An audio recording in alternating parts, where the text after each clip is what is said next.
కూటమి ప్రభుత్వం అధికారంలోకి వచ్చిన తర్వాత నిబంధనల ఉల్లంఘనకు గురవుతున్నాయని వైసీపీ లీగల్ సెల్ సీనియర్ న్యాయవాది పాకా సత్యనారాయణ ఆరోపించారు. శనివారం విశాఖ జీవీఎంసీ గాంధీ విగ్రహం వద్ద విలేకరులతో మాట్లాడారు. జీవీఎంసీ స్టాండింగ్ కౌన్సిల్ నియామకంలో నిబంధనలను పక్కన పెట్టారని ఆరోపిస్తూ దీనిపై హైకోర్టులో రిట్ పిటిషన్ దాఖలు చేశారని తెలిపారు. కోర్టులో కేసు పెండింగ్ లో ఉండగానే నియామకాలు చేయడం చట్టవిరుద్ధమని పేర్కొన్నారు. అధికారులు తమ బంధువులకు పోస్టులు ఇవ్వడం సరికాదని రాష్ట్ర పాయింట్ విధానాన్ని అమలు చేయాలని డిమాండ్ చేశారు. జోన్ల పెంపు జరిగితే కొత్త నోటిఫికేషన్ జారీ చేయాల్సిందని గుర్తు చేశారు. అలాగే ఎస్సీలకు, ఓసీ మహిళలకు కూడా అవకాశాలు కల్పించాలంటూ డిమాండ్ చేశారు.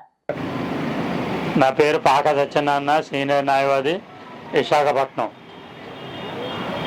ప్రెస్ మీట్ ముఖ్య ఉద్దేశం ఏంటంటే గ్యాట్రా విశాఖపట్నం కార్పొరేషన్ స్టాండింగ్ కౌన్సిల్ నియామకాల్లో అక్రమాలు, అన్యాయాలు జరుగుతున్నాయి.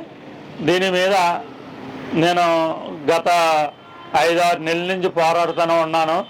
ఎందుకంటే జీఎంసీ ఇటీవల కాలంలో అక్రమైన మార్గంలో వచ్చి ఎవరైతే మేయర్గా ఉన్నారో ఆయనది ఫిబ్రవరి తోటి టైం అయిపోతుంది. ఈ అడవిడిలో స్టాండింగ్ కౌన్సిల్ నియామకాల్లో తప్పులు చేస్తున్నారు. తప్పులు ఏంటంటే రాష్ట్ర పాయింట్ ఇంప్లిమెంట్ చేయాలి అంటే మున్సిపల్ యాక్ట్ ప్రకారంగా ఏదైతే ఉందో అది ఫాలో అవ్వకుండా ఇష్టం వచ్చిన నిర్ణయాలు తీసుకుంటుంటే దానికి మున్సిపల్ కమిషనర్ గారు పొంతపాడుతున్నారు. దీనికి సపోర్ట్ వర్మ అని ఈజీడీ ఒక ఆయన ఉన్నాడు. ఆయన తప్పుడు దారి పట్టిస్తున్నారు వీళ్ళందరినీ. ఇది సరైన నిర్ణయం కాదు. ఎందుకంటే 23లో ఇచ్చిన నోటిఫికేషన్ ఏదైతే ఉందో సక్రమంగా దాన్ని ఫాలో అవ్వమని చెప్తున్నాం. దాంట్లో క్లారిటీగా ఉంది. ఎస్సీ రిజర్వేషన్లో ఎస్సీ మహిళ, ఎస్సీ జనరల్లో ఓసీ మహిళ, ఓసీ జనరల్ కూడా ఉంది. కానీ ఈ 2 కులాలను కూడా పక్కన పెట్టారు. ఎందుకు పెట్టారు? ఎవరి ఇన్ఫ్లుయెన్స్ ఇది? అంటే మీరు సొంత నిర్ణయాలు తీసుకుంటాకే మీరు రాజ్యాంగం మీద ప్రమాణం చేసి ఈ పదవిలోకి వచ్చారు.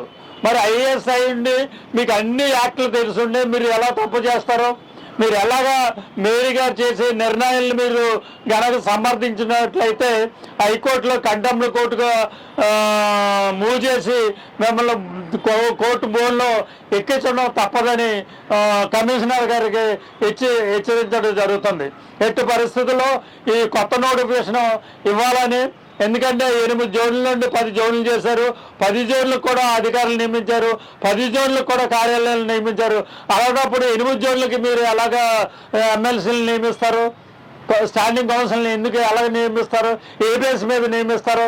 మీరు చేసేదంతా అక్రమ మార్గంలో చేస్తున్నారు. కాబట్టి ఇది ఎట్టి పరిస్థితుల్లో చెల్ల నేరదని ఇందు మూలంగా డిమాండ్ చేస్తూ 10 జోన్లకు నోటిఫికేషన్ ఇవ్వాలి. కొత్త నోటిఫికేషన్లు ఇచ్చి రాష్ట్ర పాయింట్ కూడా ఇంప్లిమెంట్ చేయాలని ఇందు మూలంగా తెలియజేస్తున్నాం. ఎట్టి పరిస్థితుల్లో దీన్ని అడ్డు తీరుతాను, అవసరమైతే ప్రజా పోరాటాన్ని కూడా దిగుతానని ఇందు మూలంగా తెలియజేస్తున్నాం.